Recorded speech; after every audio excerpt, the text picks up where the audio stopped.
todavía los 50 años en Colombia. Y sin embargo, el 70% de la población vive en la zona de los Andes. Entonces, es mucho territorio para pocas personas. Estas mujeres viven... Ya no encuentro el señalador. No era... Acá está. Estas mujeres viven, bueno, donde señalé en el Google Maps, ¿no? Estos son los puertos principales de comercio, que es Puerto Carreño, Puerto Inírida y Puerto Nariño, del lado colombiano, y del lado venezolano, Puerto Ayacucho. Este es el Orinoco, que viene como desemboca acá en el océano y atraviesa por acá y ya se reúne con el Amazonas, que es este de acá.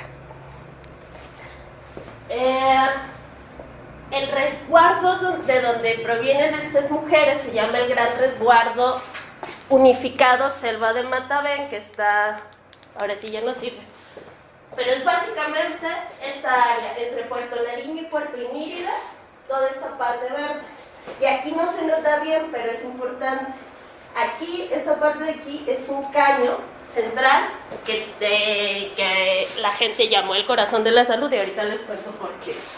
Lo primero que me gustaría explicarles es que es un resguardo indígena, ¿no? Me parece como esa información base que hay que saber para entender el proceso que iniciaron las mujeres del Orinoco. Todas las partes rojas son los resguardos creados a partir de la Constitución colombiana, pero porque se me van los años, de 1991. Hubo un proceso de paz para finales de los 80 después de un genocidio de la izquierda que se llamó, los gringos le pusieron un muy bonito nombre a ese genocidio, al partido que eliminó casi todo el partido de izquierda, que es la Unión Patriótica. La operación, como le pusieron los gringos, se llamaba Baile Rojo.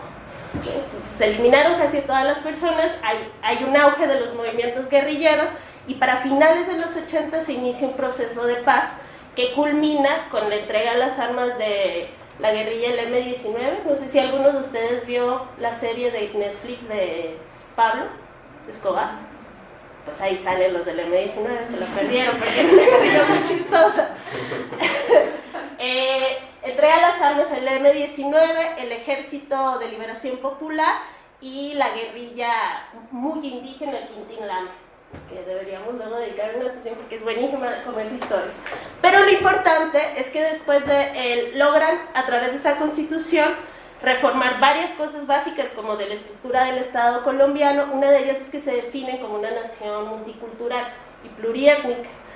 Y pues también porque una de las guerrillas con las que hacen el proceso de paz es indígena, se establece que la relación del Estado colombiano para con los pueblos indígenas se va a realizar desde el marco de derechos. Años después, pero muy pocos años después, Colombia ratifica el convenio 169 de la OIT, y aunado con estos procesos se crean los resguardos, que son territorios indígenas que se reconocen, que se certifican. En Colombia no hay una reforma agraria como en México, entonces no hay, hasta la fecha, parece que el resultado del proceso de paz reciente va a ser esto, no hay propiedades colectivas reconocidas de la tierra, como los ejidos o las comunidades agrarias mexicanas, salvo estos, los resguardos indígenas hasta el 91, el resto de la propiedad es privada, que es como la causa profunda de la guerra en la que llevan 70 años, ¿no? La tierra. Se reconoce además, les voy a leer la definición como puntual de los resguardos.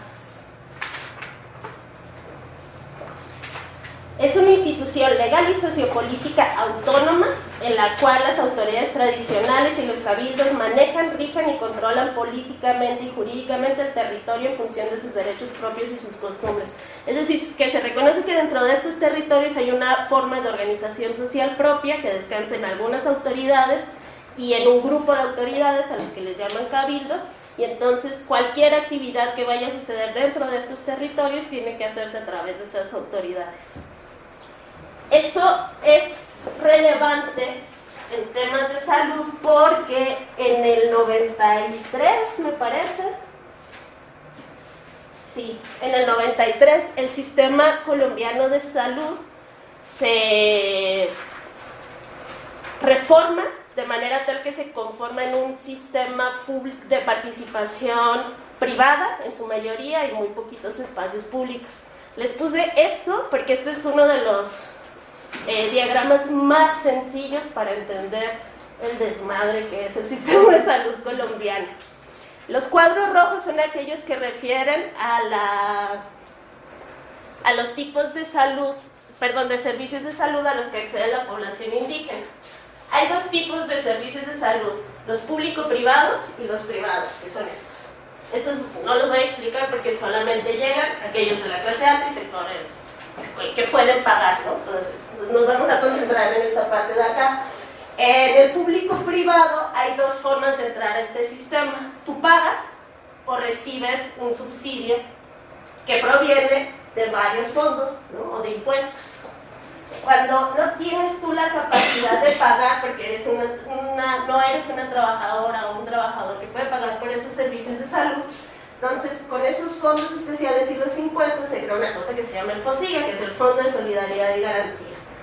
Todas, en cualquiera de donde sea que provenga el dinero, aquellas personas que entran en el servicio privado, las trabajadoras, los trabajadores y las personas que están en un régimen subsidiado, tienen que contratar los servicios de una cosa que se llama EPS, Empresa Prestadora de Servicios de Salud. Nosotros le pagamos, como los trabajadores, ¿no? Tú le pagas a la EPS y la EPS lo que hace es que subcontrata a una IPS, Institución Prestadora de Salud. O sea, cuando tú te enfermas, la forma más sencilla de explicarlo se los juro. Cuando tú te enfermas, tú no vas a tu EPS. Eso es como un banco. No sé si está bien expresado, ¿no? Pero él lo que hace es subcontratar. A donde uno se para que lo revise el médico es en la IPS. Aquí están los hospitales, los centros de vacunación, las clínicas, los centros de rehabilitación, como todos los servicios de salud que uno esperaría. Y el manejo del dinero está acá. Porque esto es relevante para los pueblos indígenas y sus resguardos. Porque como son territorios autónomos, el Estado le reconoce la capacidad de contratar sus propias EPS, incluso de formarlas, y sus propias IPS, empresas prestadoras o instituciones prestadoras. Y entonces queda configurado así. Este también lo bajé de internet porque yo jamás hubiera podido resumirlo así. Les decía, hay dos maneras de entrar al régimen subsidiado, que es si eres una persona de bajos ingresos o un miembro de la burocracia municipal y de los ayuntamientos, ¿no? Pero vamos a concentrar en los de bajos ingresos, entre ellos están los resguardos indígenas como colectividad. Entonces, lo que hacen los resguardos indígenas es contratar a una EPS para que los indígenas, como individuos, como personas, acudan a la IPS que contrató la EPS, su resguardo, ¿sí? El resguardo contrata a una empresa que a su vez contrata a una institución que es donde van a acudir finalmente las personas. Esta contratación se realiza normalmente en esta zona del Orinoco, donde la organización política es particular. Se realiza sin que la gente tenga idea de qué es una IPS, qué es una EPS, cuál es su EPS, qué IPS tiene finalmente que cumplir con las obligaciones de ley, que es las mínimas, vacunar, dar un mejoral cuando los niños están mal, cosas así, las mínimas, la gente no tiene ni idea, ¿no? Todo eso ocurre con el dinero que da de los fondos estatales a los resguardos indígenas, de los resguardos a las IPS, y jamás llega ni beneficia a la gente que vive en los resguardos. ¿Hasta acá hay una duda? No, va. ¿Cuál sería entonces el impacto generado de estas empresas, ¿no? De estos sistemas como privadas, de participación privada en la salud pública? El impacto, les voy a poner dos ejemplos como para que ustedes evalúen, ¿no? Porque un poco el discurso siempre es, cuando entran los privados, los servicios privados al campo de la salud, los servicios en automático mejoran, ¿no? Porque empresas compiten entre sí y tú vas a tener la libertad de irte a la que te dé mejor servicio y ya no vas a tener que esperar 2 meses a que en el IMSS te den una cita con el médico, sino que ahora las empresas van a poner súper pilas para que te atiendan muy bien y tú estés feliz, ¿no? El primer ejemplo es esto. Hay una cosa de este sistema que controla en la parte pública del sistema, que es la información de salud, el sistema de salud pública, Sistema de Información de Salud Pública de Colombia. Y ese sistema es la base para la creación de cualquier estrategia de salud, o para decidir si se va a poner un hospital de qué nivel o de qué tipo, o para decidir si se necesita unas brigadas especiales de vacunación, o para decidir si se tiene que hacer una fumigación contra la malaria en alguna región. Es decir, cualquier decisión que tenga que ver con la salud pública se toma con base a ese sistema. Pero quienes envían la información son las empresas privadas, que nunca están en las comunidades y que nunca envían a nadie, ¿no? Las mujeres con las que yo trabajé, su contacto con las empresas de salud era una vez al año, aparecían 2 técnicas en enfermería para vacunar a sus hijos. Porque cualquiera que sepa procesos mínimos de esquemas de vacunación sabe que además eso básicamente no sirve de nada. Entonces, esas empresas no tenían la información de las situaciones de salud, de las condiciones de salud, del perfil epidemiológico de las comunidades indígenas, y aún así, eso se ve clarísimo en esta gráfica. La línea amarilla es la tasa de mortalidad por enfermedades diarreicas y enfermedades respiratorias en menores de 5 años, que son las causas por las cuales se muere un niño pobre en cualquier parte de Latinoamérica. Y ahí se ve un comportamiento más o menos esperado, pero cuando lo comparas con la línea verde, que es la del departamento del Bichada, que es donde está ubicado este resguardo, los comportamientos son absolutamente anormales. Es decir, no sabemos si es porque no se reportó o porque la información que se reportó no es verídica, y no hay manera de saberlo. Y esta es la información base para, por ejemplo, decidir si hay que mandar o no suero oral a las comunidades. Este es el siguiente ejemplo. Las mujeres con las que yo trabajé son muy lo máximo. Y entonces un día ellas, hace ya 11 años, ahorita les voy a explicar eso, pero era muy importante para estas sociedades los espacios en los que se aislaba a las niñas que presentaban su primera menstruación. Y en esos espacios de aislamiento se reunían con todas las demás mujeres de la comunidad y aprendían todo lo que hay que saber sobre salud sexual y reproductiva, las cosas básicas y sobre otras cosas.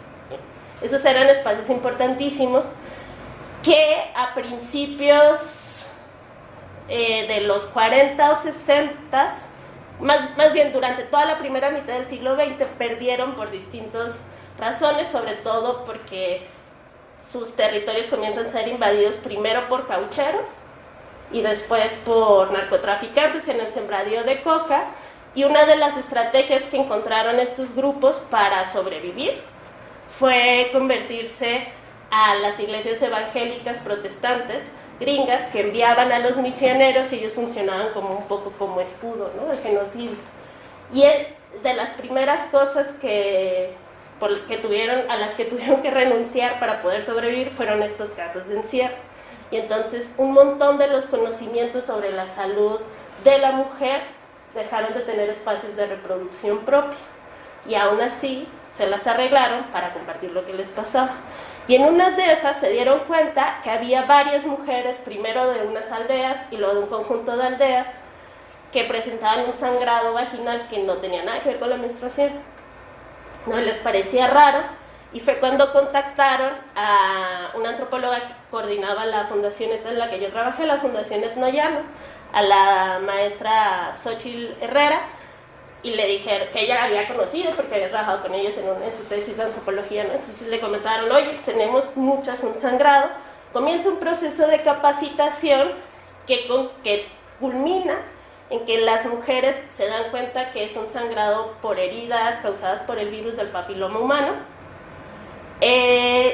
y comienzan a organizarse para levantar las muestras del Papa Nicolau ellas mismas.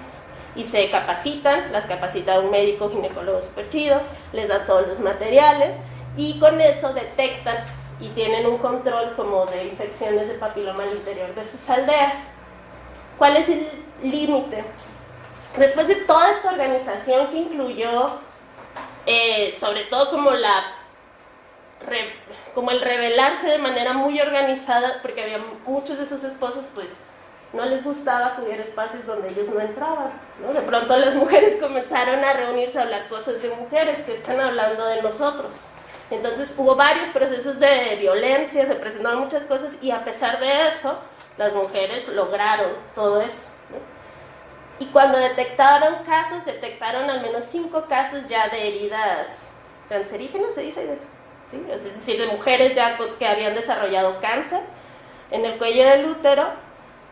Hay que enviarla a la IPS y la IPS nunca las atiende. Por muchas cosas, porque es complicadísimo, porque esta idea de que no tienes que esperar 3 meses si es un servicio privado no es cierto. No en Colombia. Nunca acceden a servicios médicos y la reflexión de las mujeres era, pues yo preferiría no saber que me iba a morir, ¿no? Preferiría estar viva pensando que iba a seguir viva y ahora vivo sabiendo que me voy a morir.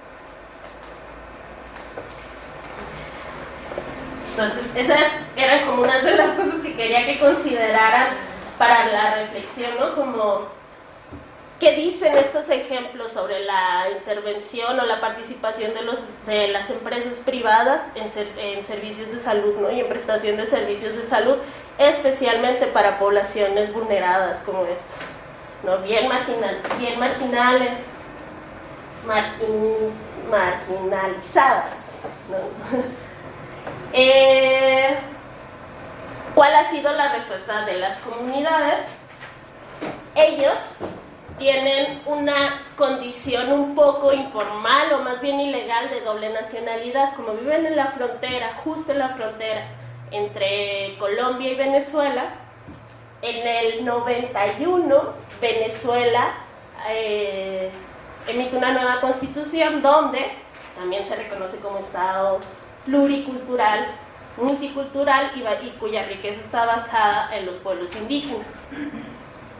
Y en el 2001 también ratifica el convenio 169 de la OIT, en el 2005 hace una ley de demarcación territorial parecida a la colombiana, es decir, son como, a pesar de 2 estados con principios tan distintos, ¿no? Como el de Chávez y el de en ese momento el presidente Uribe en Colombia, son procesos o logros de los movimientos indígenas equiparables, ¿no? Al menos en lo legal.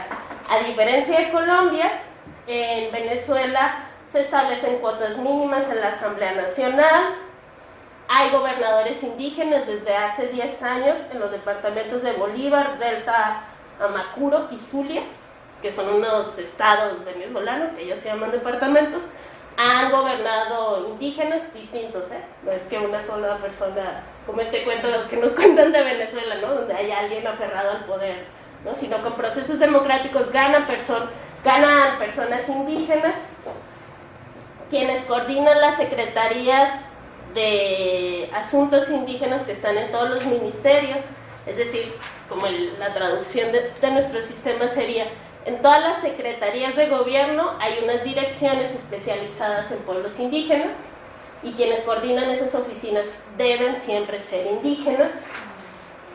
Y además, pues por la revolución, con el triunfo de la revolución, se comienza a construir una idea muy particular de la nacionalidad venezolana, ya no basada en como esta sociedad blanca del siglo XIX, sino con rescate a los héroes criollos, negros, la transformación misma de Bolívar, ¿no? Cuando Chávez anuncia la nueva imagen, que se reconstruyó el rostro gracias al cráneo de Bolívar y que parece más un mulato que un criollo, y los indígenas comienzan a ser recuperados como héroes nacionales, como base de la nacionalidad colombiana, y además tienen una cosa que no tienen los criollos, y que por supuesto no tienen los blancos, que es que son la imagen de la resistencia imperialista. ¿no? ¿Quién mejor que ellos ejemplifica la resistencia a un sistema opresor? Y además pueden ser el medio para comprobar las bondades de este nuevo sistema, ¿no? Entonces, si el capitalismo los ha marginalizado tanto como están nuestros hermanos indígenas, entonces van a ser, ahí se puede medir la eficacia de nuestra nueva política, de la política socialista. Y se comienza a hablar de la presencia de los indígenas siempre y cuando, siempre es una de las características que se comparten en Latinoamérica, independientemente de como la bandera ideológica que tenga el gobierno nacional, siempre y cuando sus terrenos no estén o no ocupen los espacios de los planes de desarrollo nacionales. Entonces se comenzaron a delimitar territorios en Venezuela, pero no aquellos por donde pasa el gasoducto hacia Brasil, por ejemplo. ¿No? Que la relación entre Brasil y Venezuela en esos años era de las bases del Estado venezolano. Esas partes nunca se delimitaron, nunca se demarcaron.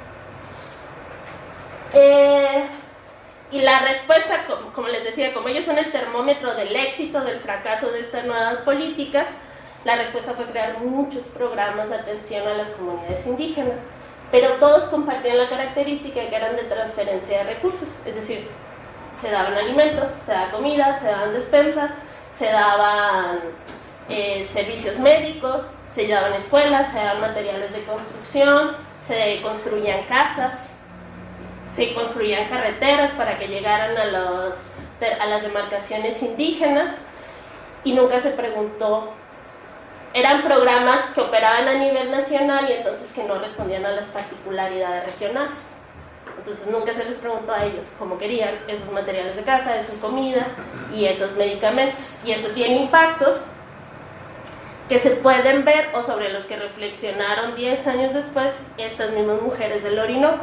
Les decía, ellas tienen esta doble nacionalidad, pero es como ilegal porque incluso es con otro nombre.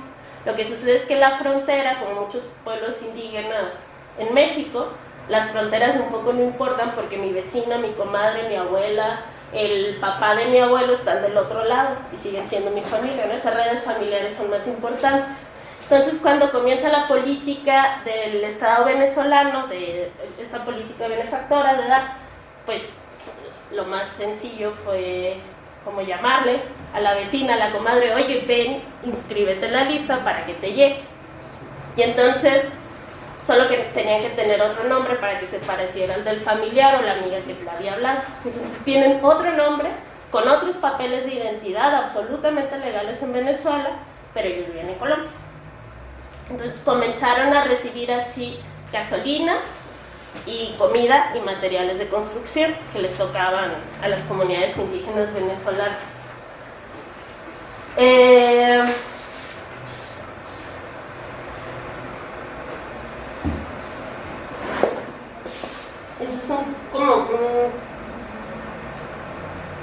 Esa es como la información de contexto que quería presentarles y que me parece que da para discutir, como para proponer acá líneas de discusión sobre la importancia de desarrollar programas para comunidades indígenas como pensados por esas mismas comunidades, ¿no? Y no a nivel general.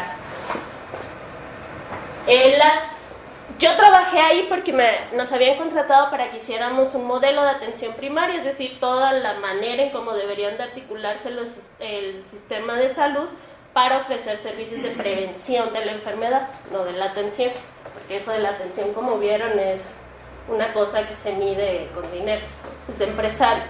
Pero la prevención, ahí sí hay un campo más amplio, ¿no? Como para jugar.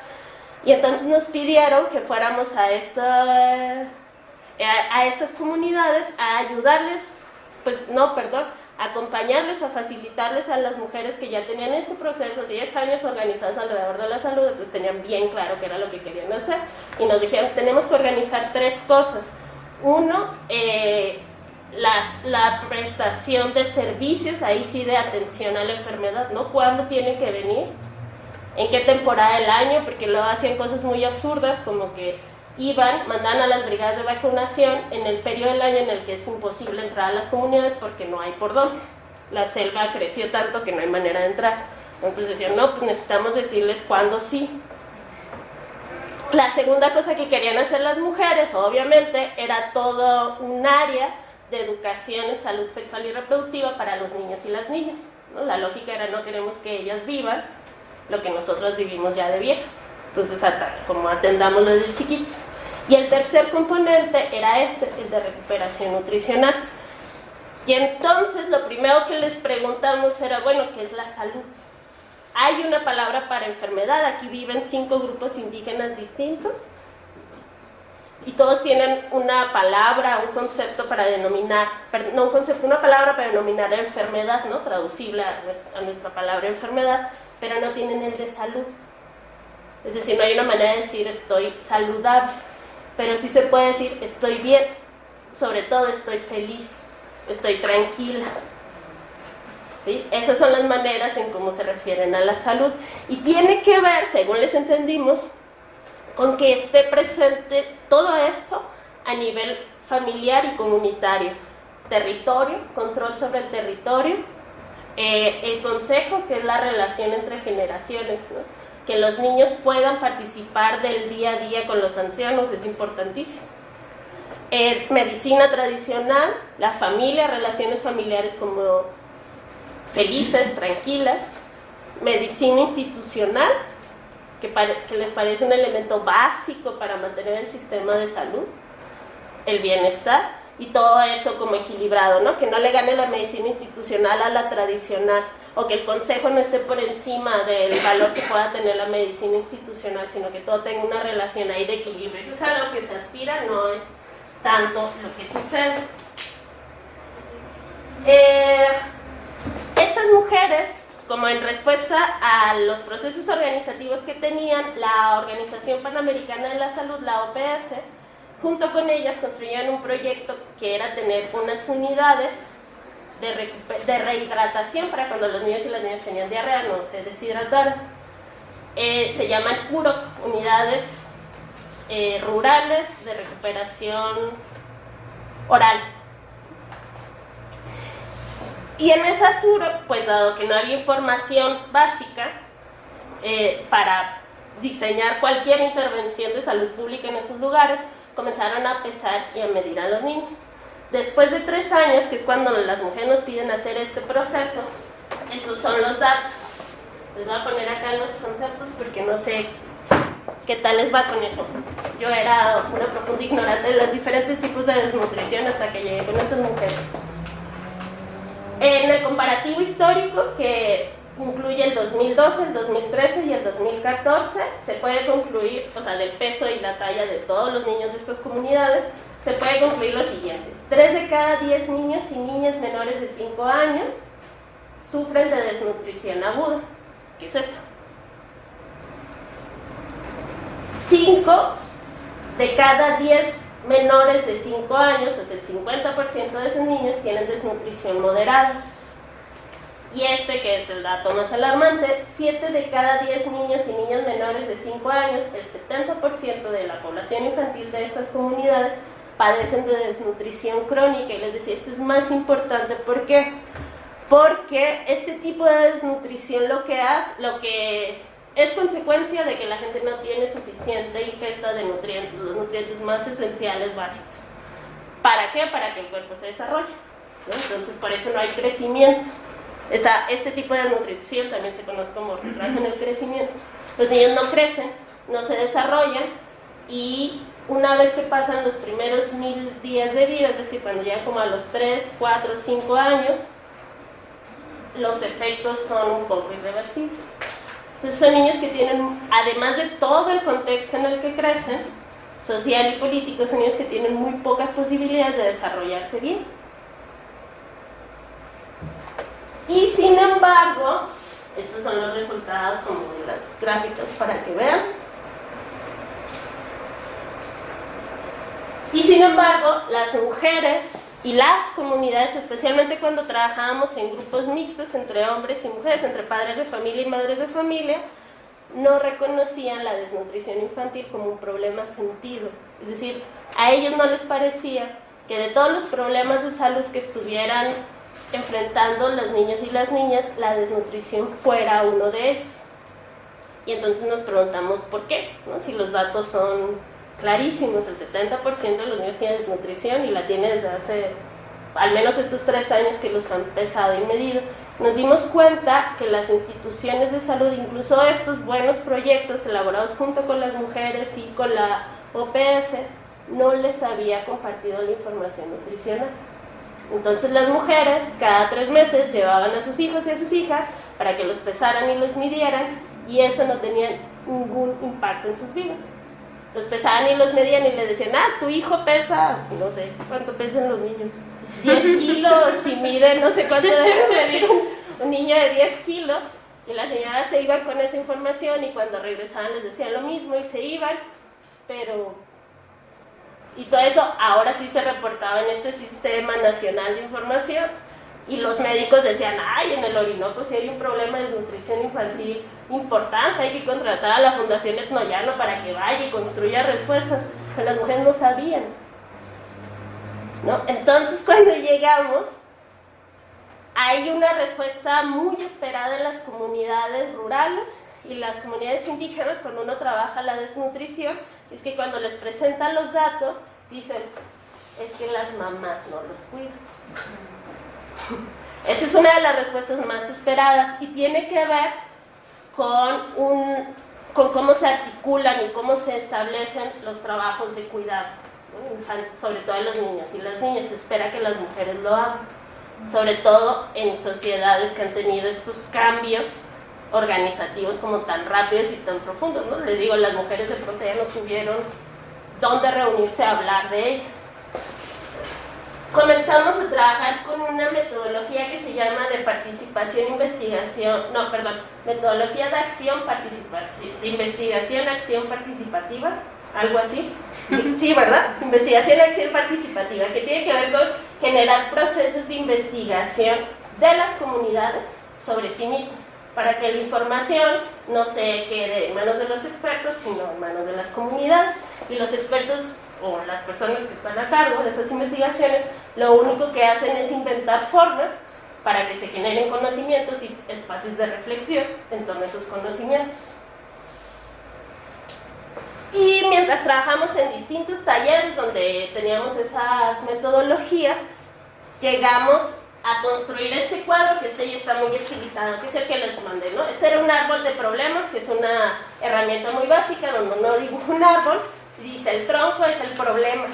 Y entonces las mujeres identificaron como el problema. Les digo, el problema no es que los niños están desnutridos, el problema es que se enferman mucho de diarrea y entonces no ganan peso. Ese era el problema sentido de las mujeres.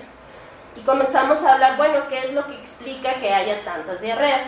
Y entonces ellas identificaron estos factores que explicaban por qué los niños se enfermaban de diarrea y no ganaban peso, que es el abandono y la modificación de las prácticas tradicionales de alimentación, crianza y cuidado de la salud, la alta incidencia de enfermedades culturales y por brujería, que está relacionada con ese abandono, ahorita les voy a explicar cómo, que no haya acceso a agua potable ni saneamiento básico y la escasa educación intercultural para la salud.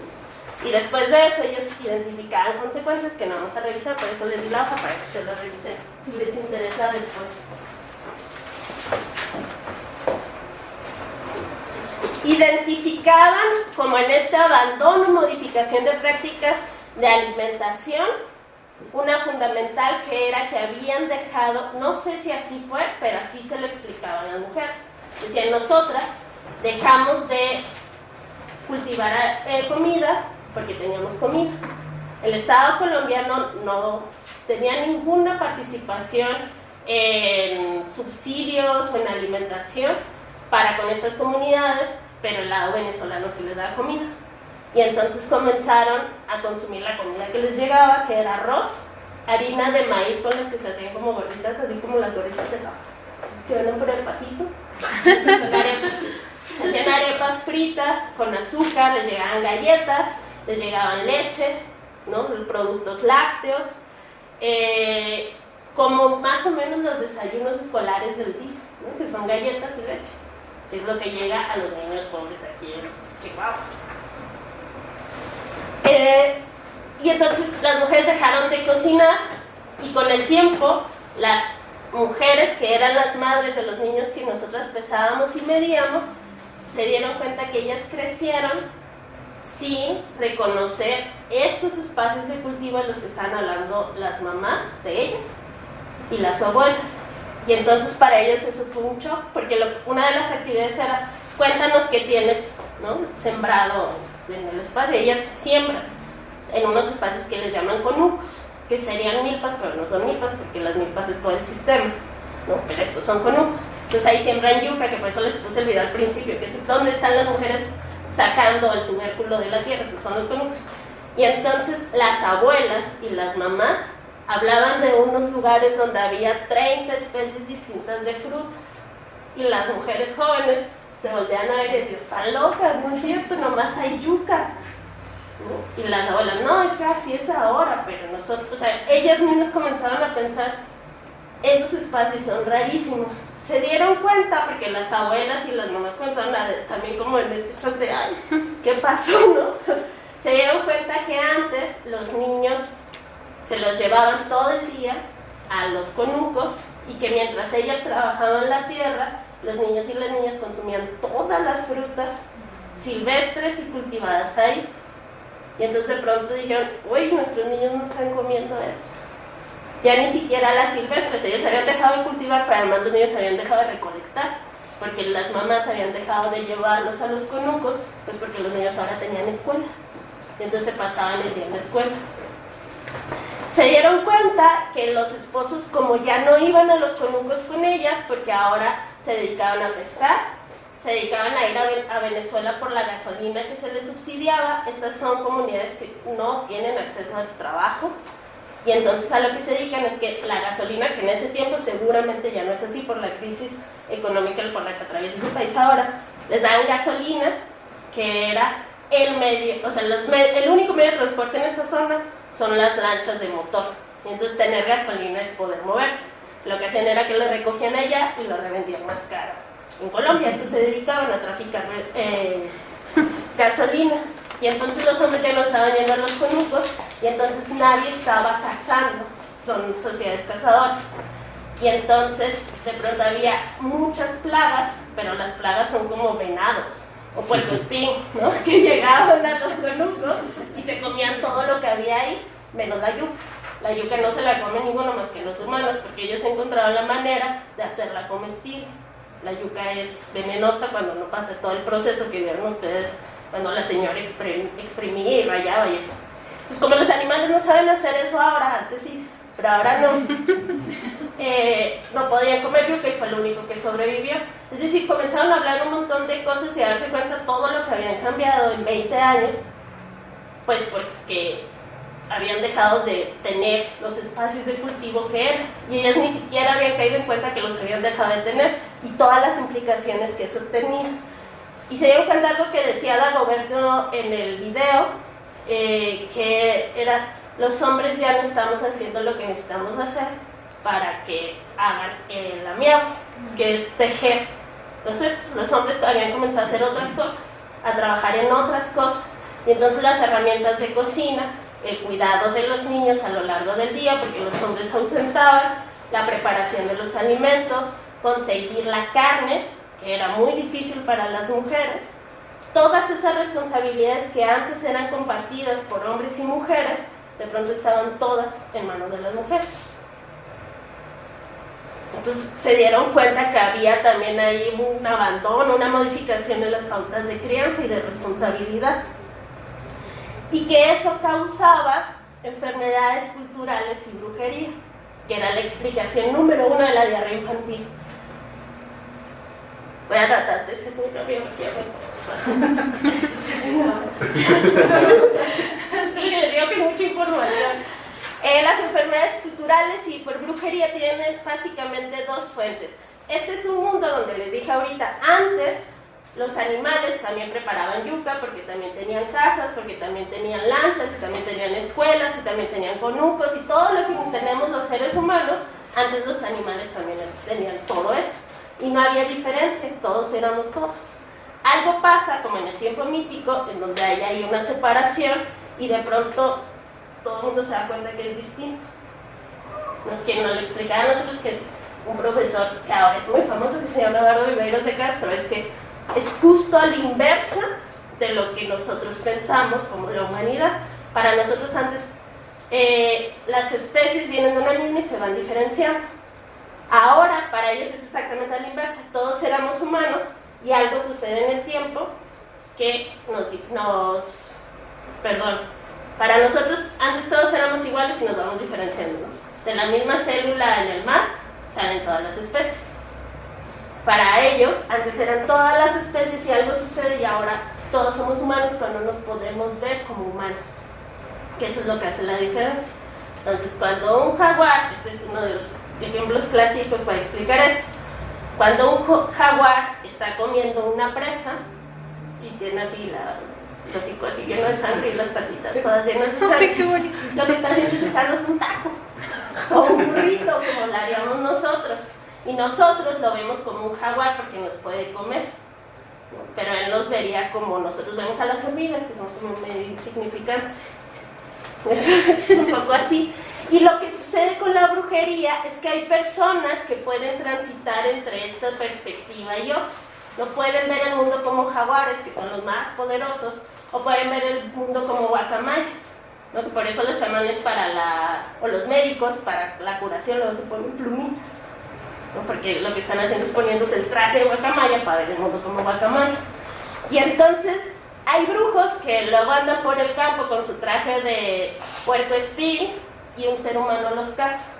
Y cuando se lleva esa carne a la casa, no está comiendo puercoespín, está comiendo brujo, está haciendo un caníbal. Y eso evidentemente va a enfermar a quien sea que se lo coma. Y otras enfermedades culturales que tienen que ver con romper tabús, ¿no? Las mujeres, prohibiciones, por ejemplo. Las mujeres embarazadas no pueden comer carne de res, por muchas cosas, pero si una mujer come carne de res, lo más seguro es que su niño vaya a desarrollar una enfermedad cuando nazca. Esos son. Entonces, si se fijan, esta modificación en las formas de vida, pues tiene estos impactos. Todo lo de la brujería está explicado así, porque entonces ahora los jóvenes ya no saben de prohibiciones, se la pasan haciendo lo que se les da la gana y entonces comen brujo por todo el tiempo, ¿no? No saben cazar, no saben cuándo cazar, en qué temporada, no piden permiso, es decir, como eso es consecuencia. Unas que son mucho más fáciles de entender para nosotros son estas dos: no hay agua potable y no hay educación intercultural. Y entonces les dijimos, bueno, hagamos unos proyectos piloto y veamos qué se les ocurre que podemos hacer para atacar estas cosas. Y esto sí ya muy rápido. Los talleres de cocina, que les encantaron porque además, les digo, son mujeres que no tenían espacio para hablar. Y entonces la primera respuesta fue, no, pues que hay que juntarnos entre nosotras a cocinar. Y se ponían a cocinar todo el día y hacían recetas. Y luego concluyeron que era muy importante que los hombres aprendieran a preparar sueros orales, porque ¿por qué no más ellas? Y entonces hicieron un taller para enseñarle a los hombres a preparar sueros orales y así, ¿no? O sea, una manera era, bueno, nos juntamos todos a hacer esas cosas que ya sabemos que hacen bien, entre todos. De educación intercultural les llamaba muchísimo la atención la manera en cómo nosotros, los blancos, así nos dicen, pensamos la diarrea. Porque para ellos la diarrea tiene que ver con unos seres que se llaman Ainabis, que viven en el aire, en el olor que se produce de la sangre. Eso tiene, y eso enferma y da diarrea. Y entonces la diarrea, pues evidentemente se explicaba porque los niños habían comido un pescado que no estaba bien cocido, que tiene todo el sentido del mundo, ¿no? Tiene unos bichos, porque da salmonela, porque comiste un pedazo de carne de puerco que no estaba bien cocido, de pollo que no estaba bien cocido, por eso nadie puede no comer pollo bien crudo. Entonces para mí tenía todo el sentido. Yo les decía, sí, claro, pues por eso se enferman los niños, y cuando salieron con lo del Ainabis, yo así, no, espérate. Entonces lo que hicimos, ellos me pidieron, organicé junto con los voluntarios en salud, que es la foto de arriba que se ve muy mal, unos talleres para explicarle qué demonios eran los microbios y qué eran las bacterias, y entonces nos llevamos un microscopio y agarramos agua del caño y se veían unas cosas que yo hasta la fecha no sé si eran microbios. Pero ellos dijeron, sí, ahí están los microbios, ¿no? Entonces, para ellos era una forma muy sencilla de entender nuestra idea de la diarrea, ¿no? Porque les decía yo, la diarrea es que el organismo como suelta un chorro de agua, ¿no? Para sacar todos los bichos que están en el intestino. Entonces decían, sí, claro, como la gasolina. Es decir, como para ellos el diálogo era muy fácil de entender por los Ainavis. Eso era como de los espacios de encuentro fácil. Entonces ahí estaban dibujando, hicieron varias actividades, dibujaron como el aparato digestivo para nosotros, para entender cómo era lo de la diarrea y dónde se absorbía lo de las vitaminas y eso. Y como ya habían visto en el microscopio esas cosas que yo les dije que eran bichos que no sé, ellos creyeron, pensaban que como en su unidad de recuperación y de rehidratación de los niños, tenían unos filtros de agua, pues que sería bueno que todas las casas donde había niños tuvieran filtros.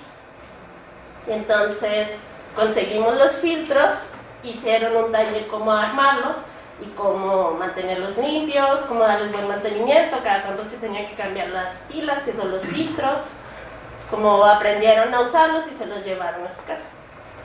Esas fueron como las estrategias que a ellos se les ocurrieron, pero siempre señalaron que aquí lo que había de fondo era un problema de acceso a la comida y al trabajo, ¿no? Se necesita plata y se necesita comer, ¿no? Que era lo que decían. Y eso no lo podemos hacer nosotros con nuestros talleres de encuentro. Necesitamos como de la alianza de otros agentes, necesitamos otros aliados para poder hacer eso. Y ya, eso era lo que pasaba por presentar. Ya tengo muchísimo. No sé qué quieran discutir, les digo que da para mucho. O nada.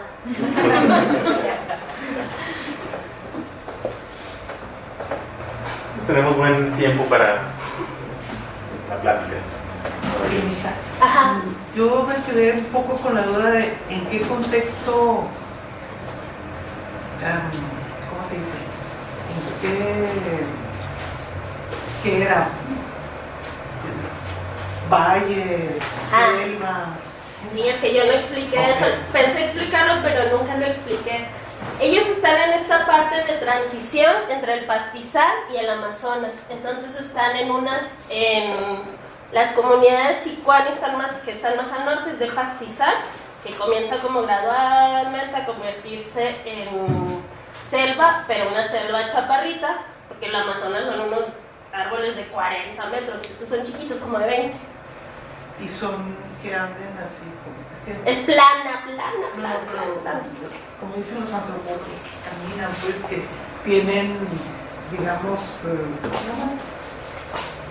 modos de vida por estacional, pues. Que si es movilidad sedentaria. No hay movilidad, ya no, pero la hubo.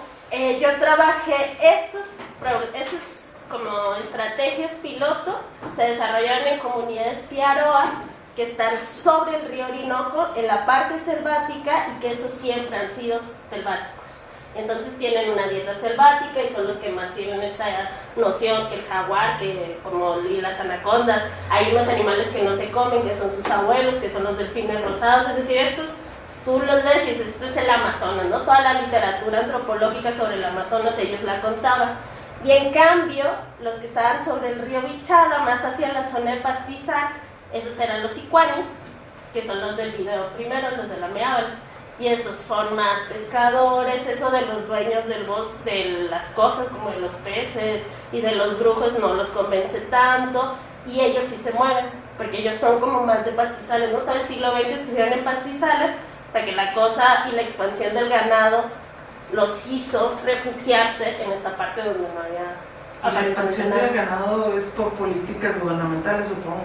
Y que tendrá que ver muy parecida a la mexicana, sí, muy parecida. Esa parte del pastizal es un pastizal natural, ¿no? Como el de acá, pero la frontera ganadera se ha ido expandiendo en medida que como les digo, la guerra es por la tierra, a medida que se van los ganaderos como robando, que van desplazando a las comunidades y que instalan o monocultivos como aceite de palma o soya.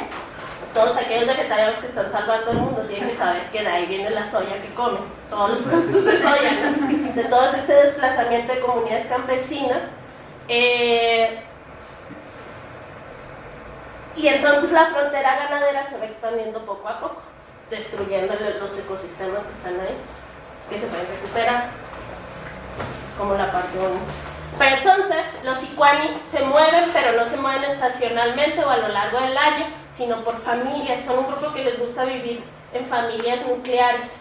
Un papá con sus hijos y sus hijas y las esposas y los esposos de los hijos cuando llegan y van creciendo todos juntos hasta que alguien se pelea, ¿no? Y entonces cuando esa persona se pelea, le dice, ahí se va, y se va al lado y funda ahí su comunidad, y entonces ahí crecen sus hijos, y sus hijos se casan, y ahí viven todos juntos hasta que alguien se pelea y luego se va al lado, y así. Ellos se mueven como generacionalmente. Pero los Piaroa no, esos sí son así de aldea.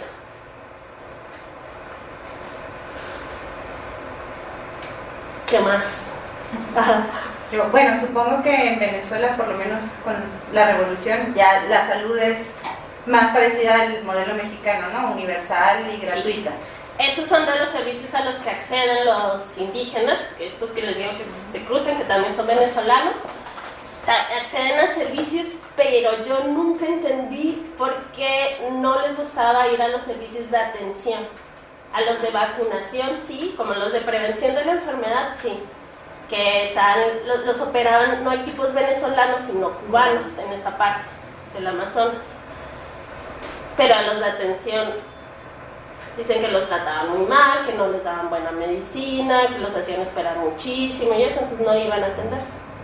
¿Hay algún paralelo entre, por ejemplo, la visión Rarámuri de salud y enfermedad en nuestros términos, ¿no? Que equivale un poco a tristeza y alegría, que era un poco lo que decía? Sí, se parecen en eso, pero no en la constitución del ser humano. Es decir, también hay esta noción entre los Rarámuri, creo yo, este concepto de salud como de estar contento, estar alegre, ¿no? Para eso hay que tener yumaris, para que todos estemos contentos, así es como nos enseñó a vivir Onorúame, hay que echarle ganas, no hay que estar tristes, hay que trabajar todos, como esta idea, ¿no? Del bienestar entre todos, comunitario. Pero para los Rarámuri la enfermedad, según yo, no sé qué opinan ustedes, es producto del desequilibrio de las almas, ¿no? Las personas tenemos almas. Unos dicen que 4 las mujeres y 3 los hombres, otros dicen que no es cierto, que esos son cuentos y no más una, o sea, depende de quién, en qué región le pregunto uno.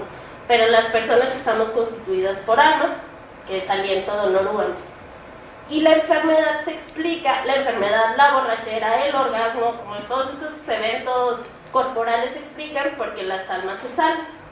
La muerte es que las almas se salen y ya nunca regresan al cuerpo, por eso no se mueren. Acá no pasa nada de eso. Las enfermedades es por brujería, porque consumiste algo que en tu cuerpo hay algo que no debiste de haber consumido. Incluso yo les preguntaba que si creían en almas, en espíritus, eso, se morían de la risa, ¿no? Parece una cosa más rara, ¿no? Entonces sí se parece la noción de salud, de bienestar, pero no del proceso de enfermedad. Ajá. Oye, Denise, sería como muy importante que esta charla, que a mí me gustó mucho. Pero porque soy enfermera. Bueno, entonces como ver esas dos cosas, bien.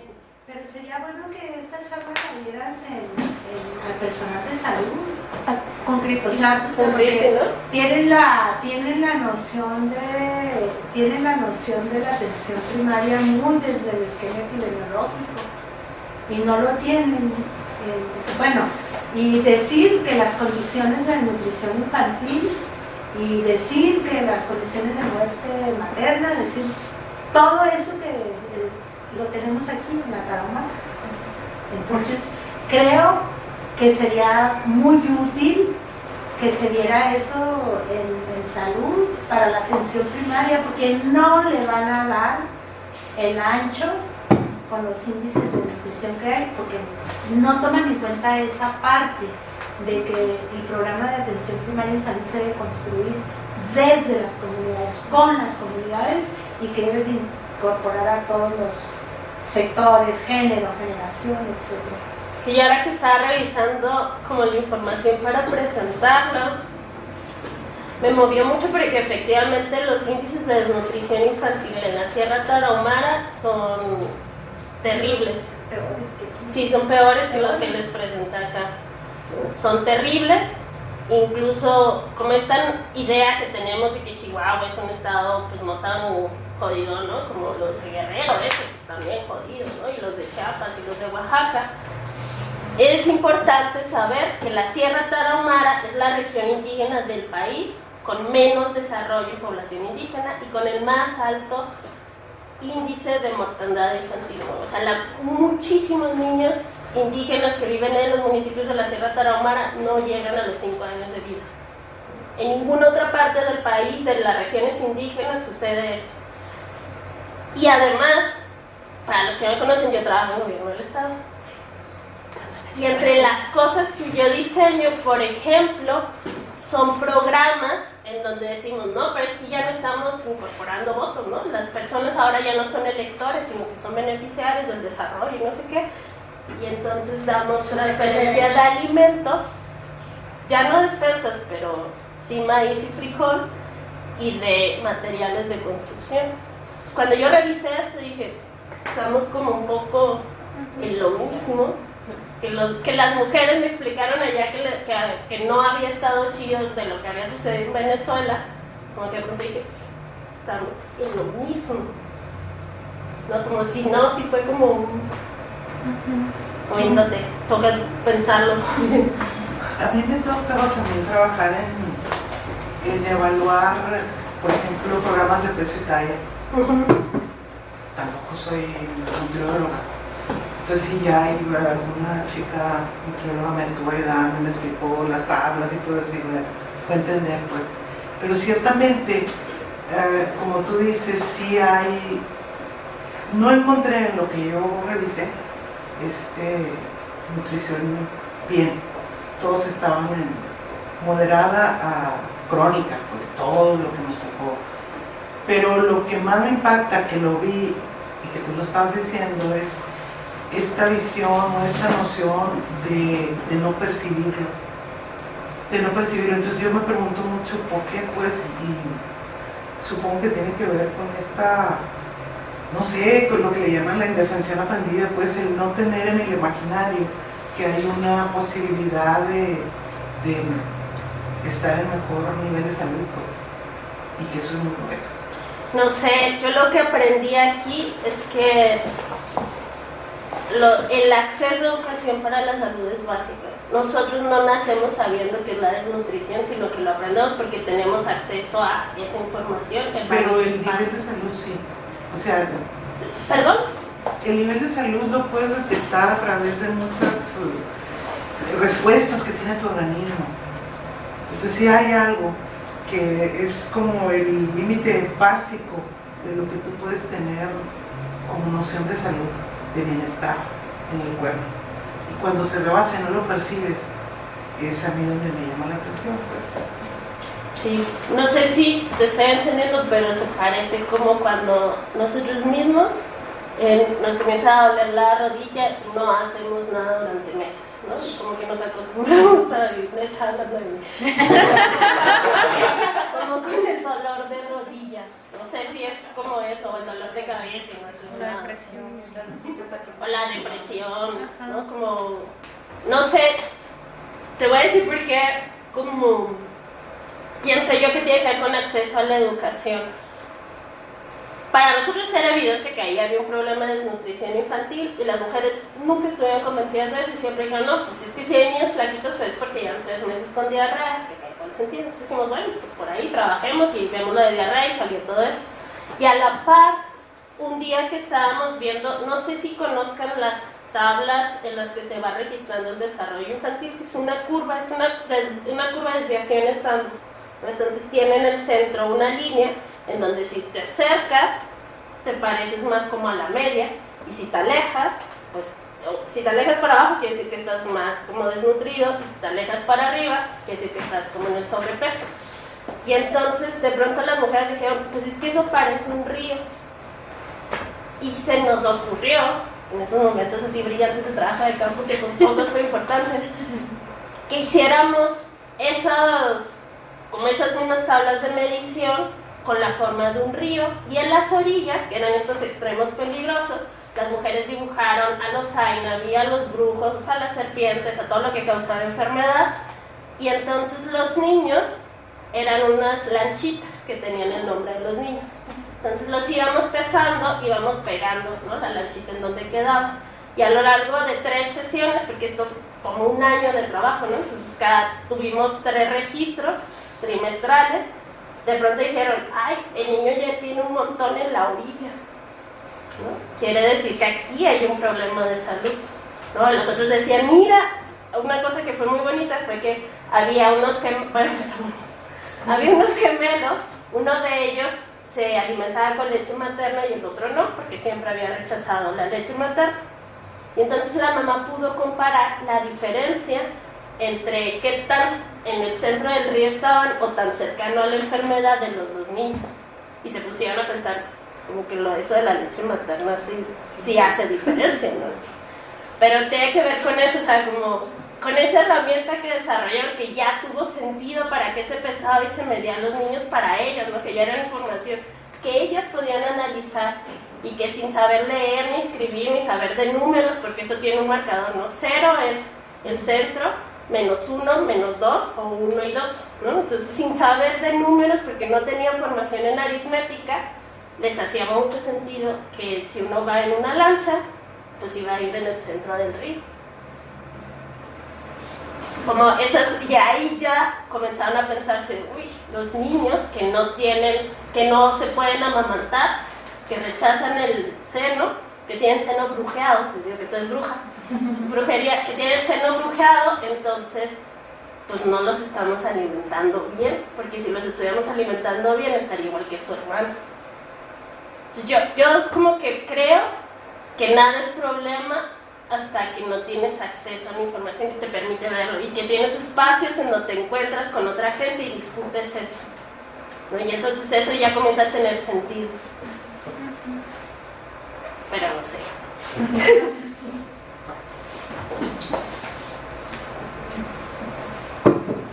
A mí algo que me movió mucho, bueno, que me dejó pensando, fue estos espacios que hablabas donde las mujeres hablaban sobre la menstruación. Entonces, parto de varias cosas, ¿no? Si tuviste alguna experiencia acerca de esto, que me la pudieras compartir, porque la educación sexual y más no androcéntrica, donde se habla de la menstruación como un proceso natural y sanador, y en este contexto de seguridad de las mujeres, incluso que incluían a niñas, ¿verdad? Mencionaban a mujeres que empezaban a menstruar. ¿Cómo se fue dando ese proceso y cómo?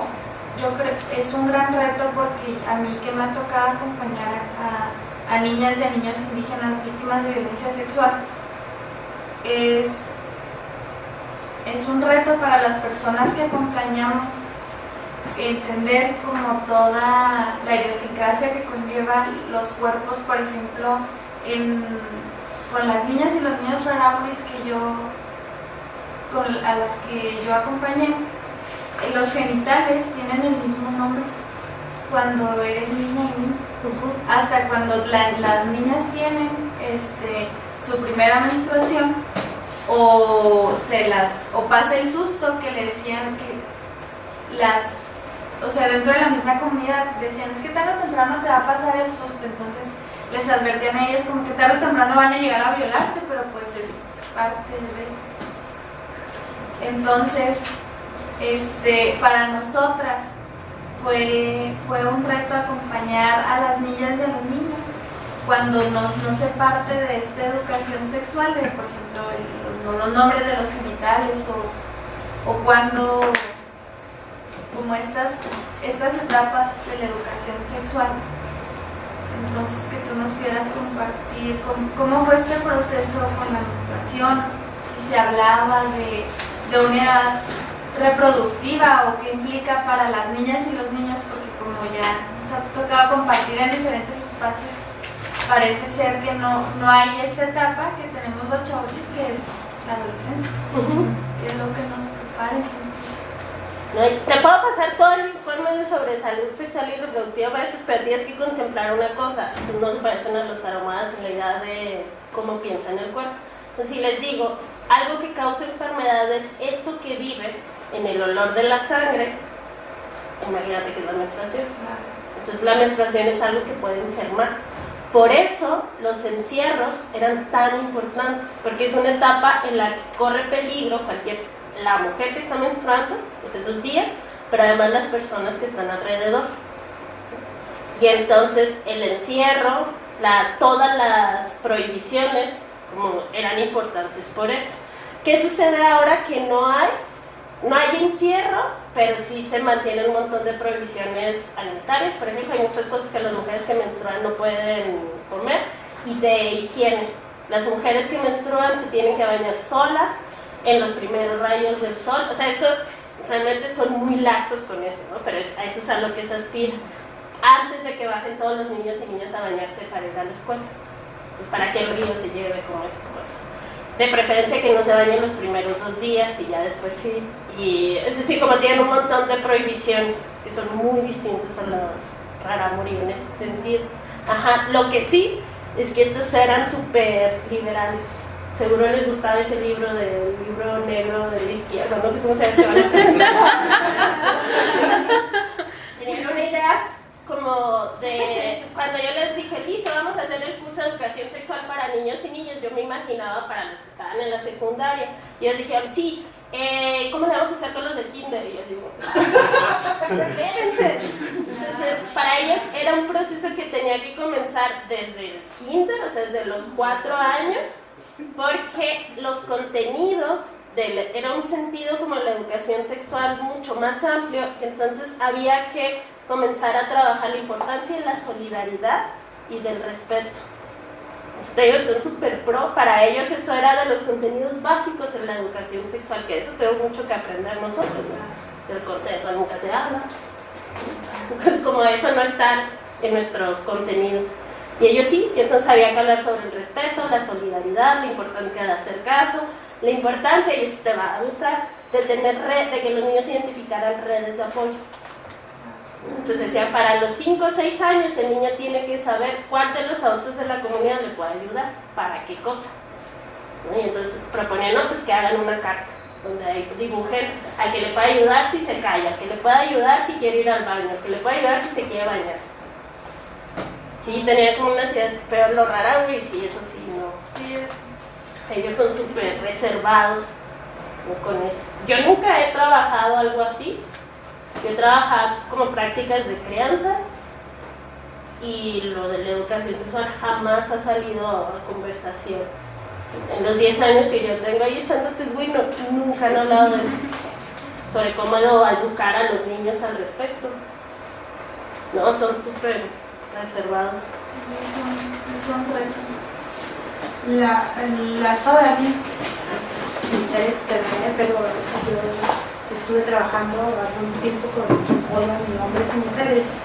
Ellas tienen un rito de paso de la menstruación, también de una especie de encierro, pero con el médico tradicional, y la debe de llevar. O sea, el primer día que viene su menstruación la llevan con el médico tradicional, y no son como los rarámuri que encuentras en muchos lados médicos tradicionales, son como, tienen que ser como, hay gente que cura, pero ellos les llaman los sabios. Entonces pueden viajar. En una ocasión me tocó a mí que andaba haciendo unas curaciones un médico tradicional lejísimo, y hasta allá se llevaron a la chava. Y tiene así como, en ese encierro, que puede durar horas o un día o 2 días, siempre está acompañada puede ser por su papá, por su mamá, pero casi siempre por su mamá. Si no tiene mamá, por hermanas, pero también hombres. A mí me tocó ver un tío que acompañó a una sobrina con su cuñada a esa parte. Sería interesante, me dijeron más o menos lo que hacen, pero sí lo encontré el encierro parecido a eso, porque no hay mujer órale que no haya ido al sabio cuando tuvo su primera menstruación. Y ahora hace poquito me pidió Irma Villanueva que fuera a apoyar y entrevistar y a platicar a una chica que está en un refugio por violencia. Y fui y estuve platicando y fue lo primero que le pregunté. No lo primero, ya cuando le dije, oye, cuando tuviste tu primera menstruación, estaba yo investigando las prácticas culturales, para saber, el kit de Irma era saber si la podían dejar aquí en Chihuahua, porque ella se quería quedar en Chihuahua, y qué tan difícil va a ser el desapego cultural. Entonces, mi entrevista fue en torno a las prácticas culturales que se hacen de manera pública y generalmente pública. Y sí, ese encierrito que se da, no de muchos días, pero sí. La comida, sí, la comida la recomiendan mucho en lo caliente, frío, ácido o no ácido.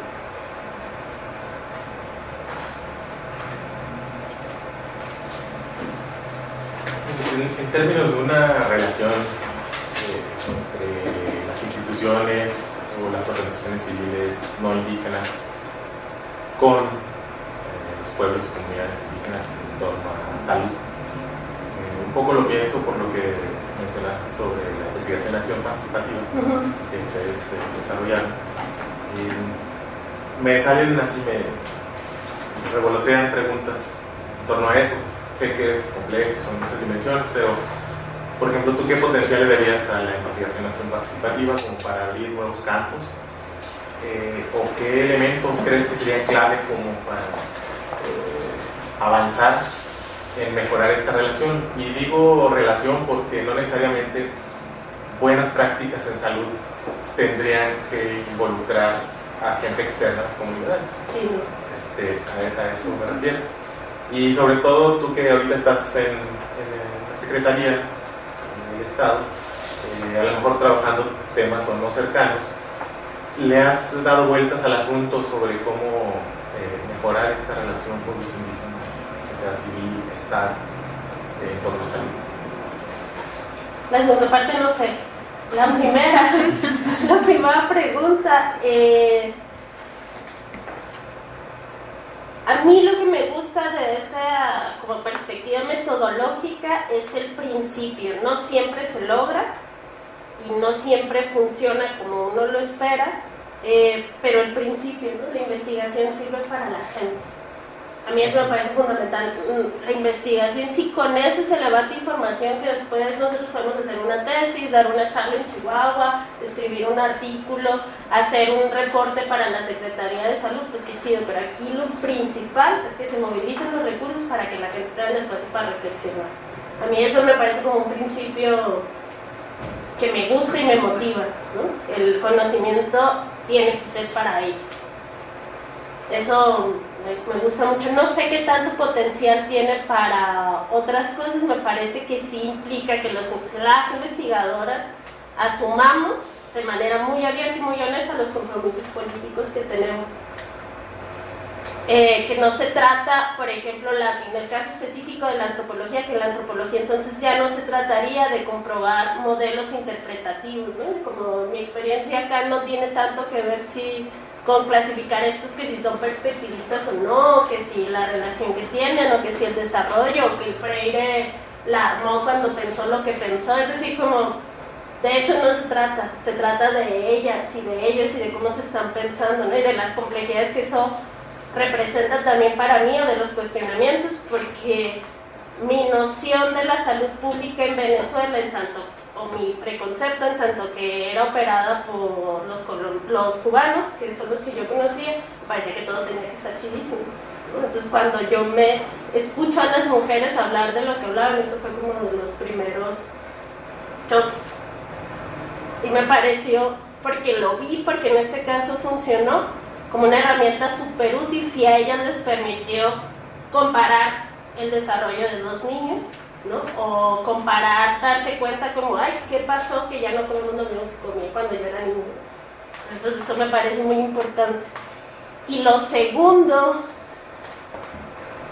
un poco como no se trata de cuánto sabemos nosotros, que fue lo que he aprendido, que para lo que sirve la antropología, el espíritu, pero no siempre lo logro, del trabajo que yo, al que aspiro a realizar como burócrata, tiene que ver menos con aprender a relacionarnos con los pueblos indígenas, como crear, menos trabajar con las comunidades indígenas y más trabajar con las comunidades burocráticas, ¿no? Como mi apuesta ha sido desarrollar estos conocimientos en la burocracia y no en las comunidades, ¿no? Sé que ahí hay otra gente trabajando y eso, pero un poco esa es como mi apuesta.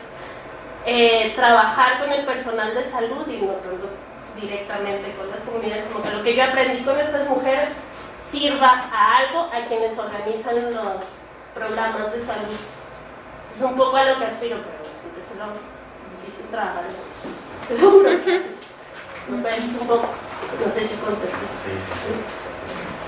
Ayer, ahorita ya no voy a hablar más, pero ayer participé en una mesa y fue en una jornada de antropología social y participé con una chava de la edad de Denise y otro chavo más joven que Denise, pero cada quien expuso su experiencia de trabajo y evidentemente la que tenía más grado de doctora expuso su trabajo de tesis de doctorado, pero fue así como para mí fue súper gratificante que a la hora de las conclusiones yo presenté lo que hago en mi trabajo en Alianza Sierra Madre, pero las conclusiones, los tres estuvimos de acuerdo por apostarle a una nueva ética en la antropología.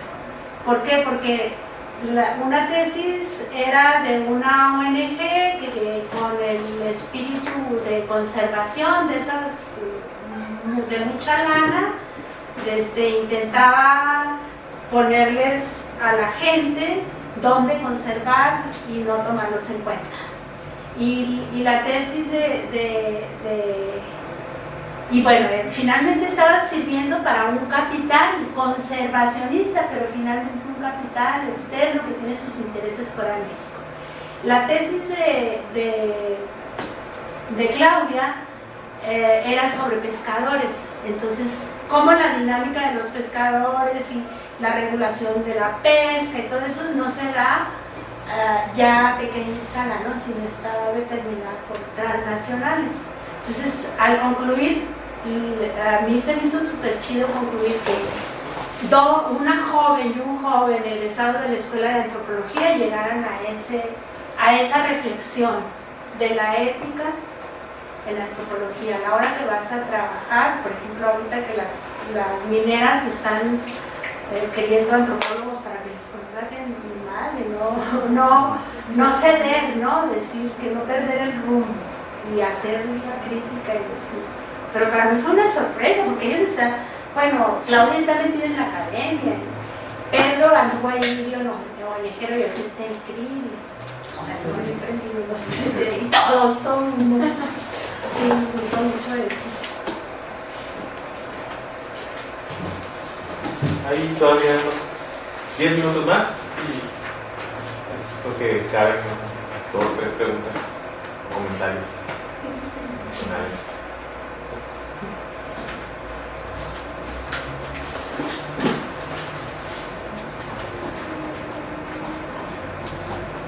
Mejor te invito a que la platicar, porque aquí nos estamos. Sí, la vida.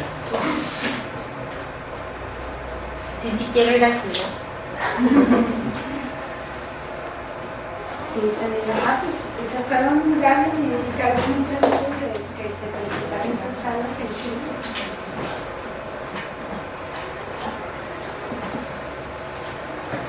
Es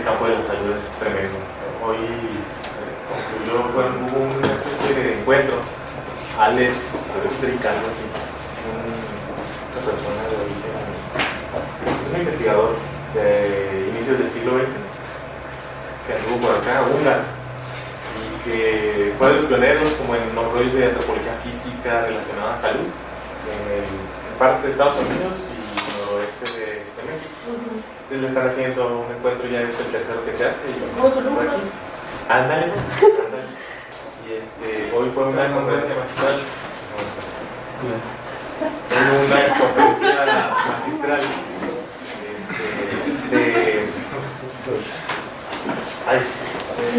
de Sonora, se me fue el nombre. De Armando Aro. Claro, es súper chido, médico social. Sí, para quien anda en esos temas, una conferencia de él sería súper iluminadora porque esquematiza mucho a partir de su experiencia de muchos años, la relación entre antropología y salud o cultura y salud o toda la crítica que él hace a las instituciones estuvo fabulosa y ahí te das cuenta de la multiplicidad de dimensiones que hay que tocar y que hay que contemplar a la hora de hacer esos análisis. Sí. Muy padre. Yo digo que esta es la versión resumida porque son como capas y capas y capas y capas y capas de análisis, ¿no? Como uno podría centrarse en solo un puntito porque interfieren muchas cosas en un aspecto de explicar la desnutrición infantil es que como contemplar un montón de variables. No, en tu caso tú nos presentaste algo muy concreto, basado en una experiencia particular.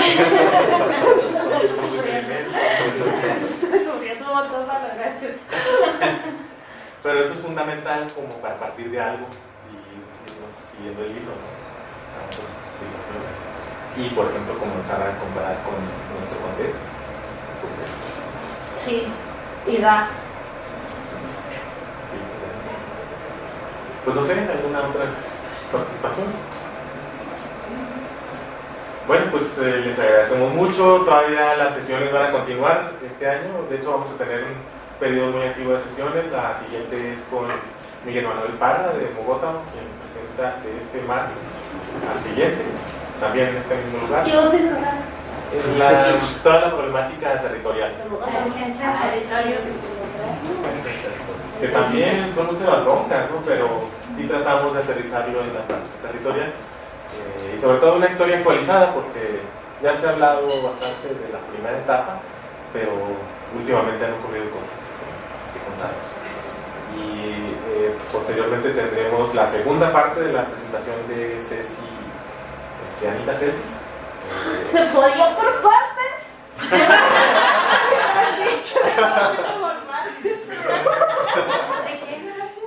Anita Ceci, ella es boliviana, está trabajando el tema en su tesis de doctorado sobre género y feminismo